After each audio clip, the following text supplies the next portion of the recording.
काबीरा, काबीरा। यह सत्य घटना है आज से लगभग 600 वर्ष पूर्व के भारतवर्ष के काशी शहर की, जहां सर्वश्रेष्ठी रचनहार कबीर परमेश्वर जी अपने निज धाम सतलोक से चलकर आए। यह समय था ज्येष्ठ मास की शुक्ल पूर्णमासी विक्रमी संवत 1455 सन 1398 सोमवार का। स्वामी रामानंद जी के शिष्य श्री अष्टानंद जी ध्यान मग्न होने की कोशिश कर ही रहे थे, तभी उन्होंने आकाश से एक तेज पुंज के गोले को लहरतारा तालाब पर उतरते देखा। देखते ही देखते वह तेज पुंज तालाब के एक कोने में सिमट गया। तेज पुंज का प्रकाश इतना अधिक था कि अष्टानंद जी की चरम दृष्टि उस प्रकाश को सहन नहीं कर पाई और उनकी आंखें बंद हो गईं।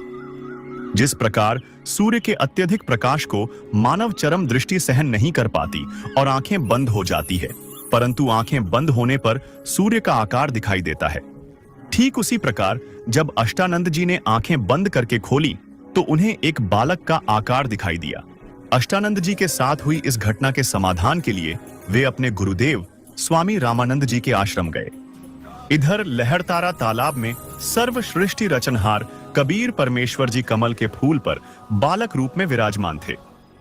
वहीं दूसरी ओर काशी के जुलाहा बस्ती में रहने वाले निसंतान दंपत्ति नीरू और नीमा, जो कि इसी जन्म में पूर्व में ब्राह्मण थे, प्रतिदिन की भांति लहरतारा तालाब में स्नान करने जा रहे थे। नीमा संतान के अभाव में दुखी होते हुए भगवान शंकर को याद करते हुए जा रही थी और भगवान शंकर से संतान प्राप्ति की प्रार्थना कर रही थी।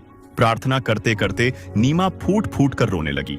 नीरू उसे समझा रहा था कि नीमा, आप संतान के दुख में रो रोकर अपनी आंखें खराब मत करो। अगर हमारे भाग्य में संतान होती तो भगवान हमें पहले ही दे देते। इस प्रकार नीरू नीमा को सांत्वना दे रहा था। कुछ ही देर में दोनों लहरतारा तालाब पर पहुंच गए। तालाब पर पहले नीमा ने स्नान किया, फिर नीरू स्नान करने के लिए तालाब में उतर गया। उसी समय नीमा स्नान के पश्चात कपड़ों को धुलने के लिए तालाब पर गई। जब नीमा कपड़े धो रही थी, उसने देखा कि तालाब में कमल के फूल पर कोई वस्तु हिल रही है। नीमा ने सोचा कि कोई सर्प तो नहीं जो अपने फन को हिला रहा है। ध्यान से देखने पर उसे पता चला कि यह तो कोई बालक है। नीमा ने नीरू को बताया कि देखना जी, कमल के फूल पर बालक है, कमल के फूल पर बालक है। नीरू ने नीमा को डांटते हुए कहा कि तुम संतान के मोह में इतनी पागल हो गई हो कि अब तुम्हें कमल के फूल पर भी बालक दिखाई देने लगे। जब नीमा ने पुनः कसक के साथ कमल के फूल पर बालक होने की बात कही, तब नीरू ने देखा तो सच में उसने कमल के फूल पर बालक कबीर जी को देखा। नीरू ने फूल समेत बालक को उठाया और नीमा को दे दिया। नीमा कबीर परमेश्वर जी को गोद में लेकर अत्यंत प्रसन्न हुई। नीरू स्नान करने के बाद जब तालाब से बाहर आया तो उसने नीमा को बालक को वहीं छोड़ने को कहा। नीरू ने समझाया कि नगर के लोग उन पर शक करेंगे कि किसका बच्चा चुरा लाए और नगर से भी निकाल देंगे।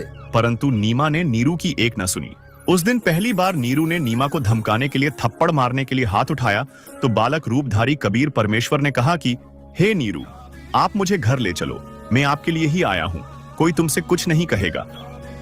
एक बालक के मुख से ये वचन सुनकर नीरू घबरा गया कि बच्चा कोई देव या सिद्ध या प्रेत है, कहीं ऐसा ना हो कि यह मुझे शाप दे दे। इस डर से नीरू कुछ नहीं बोला और आगे आगे चल पड़ा। इस प्रकार नीरू और नीमा परमात्मा कबीर जी को घर ले आए। उसके पश्चात सारा काशी शहर कबीर परमात्मा जी को देखने के लिए उमड़ पड़ा। सारे नगर के महिला व पुरुष कबीर परमात्मा को देखने के लिए नीरू और नीमा के घर आए। इस प्रकार कबीर परमात्मा की परवरिश की लीला नीरू और नीमा के घर हुई। 10 वर्ष की आयु से ही परमात्मा कबीर जी ने ज्ञान में एक से एक विद्वानों के छक्के छुड़ा दिए।